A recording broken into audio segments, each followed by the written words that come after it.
The Lord be with you. A reading from the Holy Gospel according to Luke.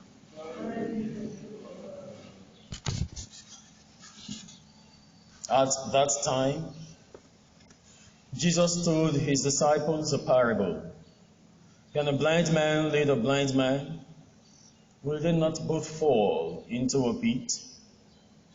A disciple is not above his teacher, but everyone, when he is fully taught, will be like his teacher. Why do you see the speck that is in your brother's eye, but do not notice the log that is in your own eye? Or how can you say to your brother, Brother, let me take out the speck that is in your eye, when you yourself do not see the log that is in your own eye? You hypocrites! First, take the log out of your own eye, and then you will see clearly to take out the speck that is in your brother's eye. The Gospel of the Lord.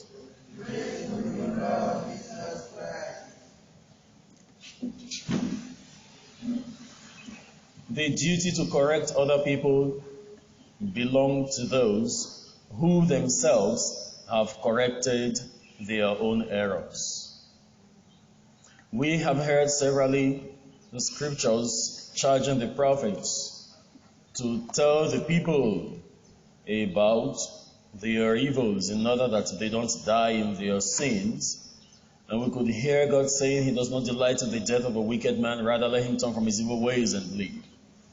Now we are the ones that are to perform those duties of saving the wicked one. But the greatest act of correction is a life that lives that correction itself.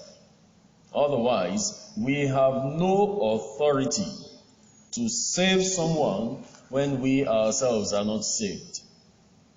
We are dealing with human beings, and we need to actually make efforts to practice what we are going to correct people about. It is a simple charge for us today. We go everywhere, we see people correcting people while they are carrying errors everywhere on their head. We go all about, we see people interjecting on people's lives in the form of wanting to form them or wanting to straighten them or wanting to sell an idea to them, while they themselves are carrying a big basin of error, every single step all the way. St. Paul himself made this known in the first reading of today, that he has made sure that he himself, who is preaching the gospel, is a product of the gospel, refined by the gospel, so that after preaching the gospel, he himself will not be a castaway. The confidence St. Paul has comes not from the words that was handed over to him, just for the sake that it was handed over to him. It comes from the fact that he has chewed the word. He has made use of the words to refine himself, 10 times as fine as gold could be refined in the furnace.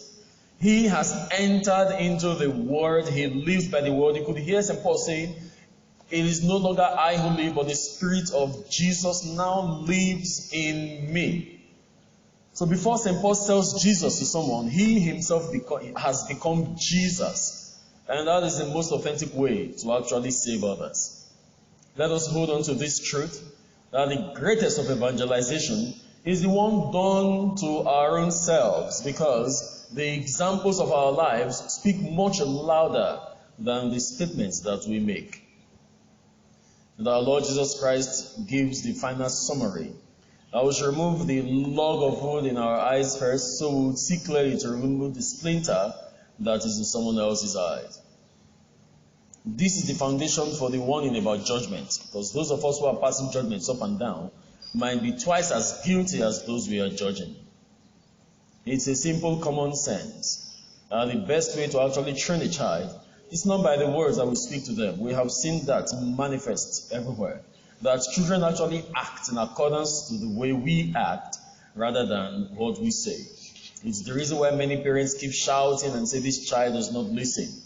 But the child is listening to the loudest sound, and the loudest sound is our actions and our behaviors. That's why you see a little child tying, making a wrapper out of any kind of cloth, tying it around the waist, or putting a doll baby behind her back. These are clear actions. coming not from words, but from actions. We see the child attempting to sweep with a broom that's as tall as the child's own height, or the child attempting to make fire or to on a stove, doing the things that we do. Our actions are the best speakers. We know this already. It's the reason why once we purify our actions become inspiration to others. Let us make this very, very much practical and listen to the words of life. It is by this means that we can actually live a fruitful life that will bear fruit not only in ourselves but in others. The greatest form of evangelization is the evangelism that directs to ourselves.